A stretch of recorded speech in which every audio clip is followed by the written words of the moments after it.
Brooke Shields has enjoyed a long and successful career as a model and actress in both TV and film. She has become an iconic figure in pop culture, with one of her most memorable roles being as Emmeline in Randal Kleiser's 1980 film, The Blue Lagoon. While this movie was a huge success, Shields' later career as an actress did not reach the same heights. In this video, I aim to explore why Brooke Shields did not achieve the same level of success as an actress. Brooke Shields has been in the public eye for her entire life. Her mother took an active role in managing her career from a very young age, believing her to be the most beautiful child and with high ambitions for her future.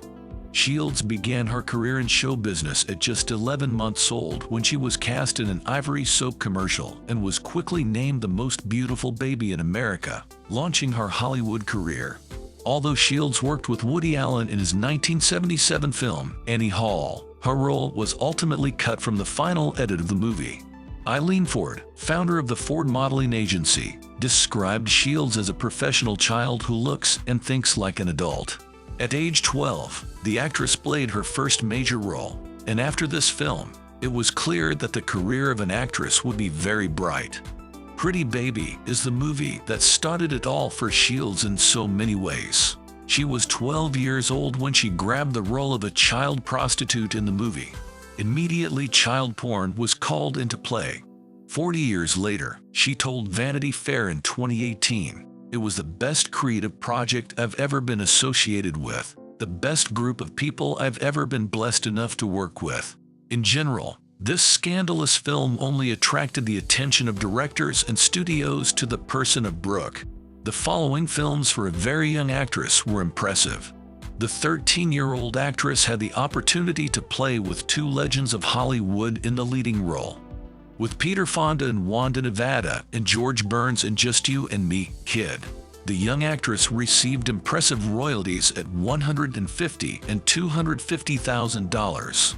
Although the films were unsuccessful, they only positively impacted the actress' career. Brooke was called the future superstar of Hollywood. A year later, in 1980, Shields played perhaps the most famous role of her career, The Blue Lagoon. Based on a famous novel, the movie tells the story of two children isolated on a tropical island together who eventually hit puberty and fall in love with each other. The film was scandalous when it was released in 1980 and still is, as it contains a lot of explicit scenes. Brooke was only 14 years old, while her co-star, Christopher Atkins, was 18. In the United States, the film was given an R rating. In the United Kingdom, it was given the R rating before getting a 15 certificate upon its VHS release for its graphic nudity and sexual content. The film with Brooke was once again scandalous. Years after The Blue Lagoon was released, Shields testified before a U.S. congressional inquiry that body doubles were used for shooting her nude scenes. Nevertheless, the movie was criticized for depicting a topless young girl with only hair covering her front part and was, therefore, R-rated in the U.S. The debate didn't stop the film from being a huge commercial success, grossing nearly $60 million in the United States and Canada with only a $4.5 million budget. While Blue Lagoon might have earned Brooke Shields an infamous Razzie Award, you can't deny that she went through it to bring her character to life. And the things she was asked to do at 14 years old probably wouldn't be asked by another child actor nowadays. By 16, Shields had become one of the most recognizable faces in the United States because of her dual career as a provocative fashion model and child actress. Time magazine reported in its February 9, 1981, cover story that her day rate as a model was $10,000. So it's not surprising that the royalties for the following two films were incredibly high. For her role in Endless Love, she received a fee of $500,000. So there was another role where Brooke was filmed in intimate scenes, and there was another scandal. Brooke Shields said she was still a virgin when she filmed this and had no sexual experience. Shields later revealed that it hurt and humiliated and traumatized her so much that she really shut down after that. Despite its relative success at the box office, the film was received by audiences and critics. 6 Golden Raspberry nominations, including Brooke Shields receiving a nomination for Worst Actress. But the next film for the 18-year-old actress was a turning point. Brooke's fee for the role in Sahara was equal to $1.5 million, and the film's budget was $25 million.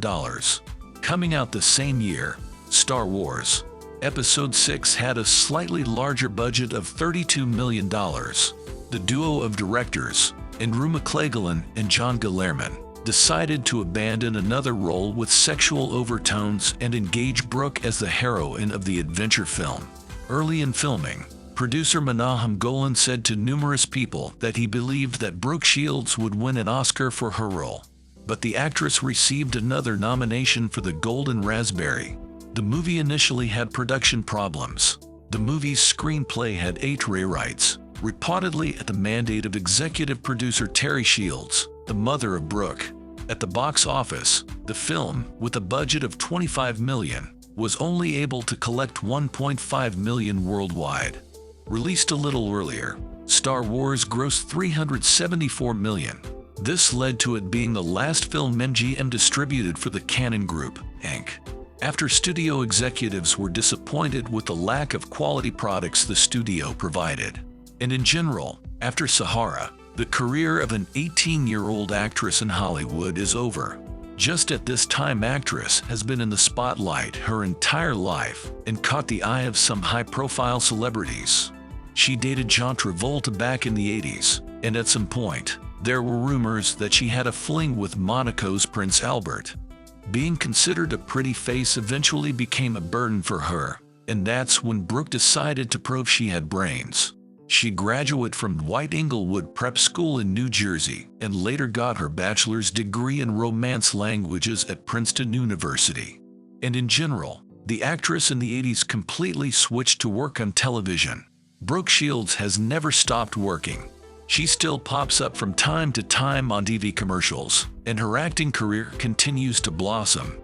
She was the lead in Suddenly Susan, a series that ran for 4 seasons. The early 2000s saw her on TV shows like Shoot Me, That 70s Show, Entourage, Law & Order, Criminal Intent, and 2.5 Men. She was also in Lipstick Jungle and recurring on Hannah Montana. Shields has also done her fair share of voice work. She has lent her vocal cords to shows such as Gary the Rat, Wonder Pets, Mr. Pickles, and Creative Galaxy. Brooke Shields has also done her fair share of theater work. She had appeared in a few Broadway musicals, one in Grease when she played Rizzo. Now you can sometimes see Brooke Shields in new projects. In 2021, Castle for Christmas, with the actress in the title role, was released on Netflix. But of course, expect the actress's career to get a second wind. Her beauty and producers initially limited her career and viewed her as a pretty teenager for dubious roles. And in general, when the actress grew up, she ceased to be interested in the audience and studios. While her beauty was praised on the covers of high-end magazines, it was not sufficient to secure substantial roles in major productions.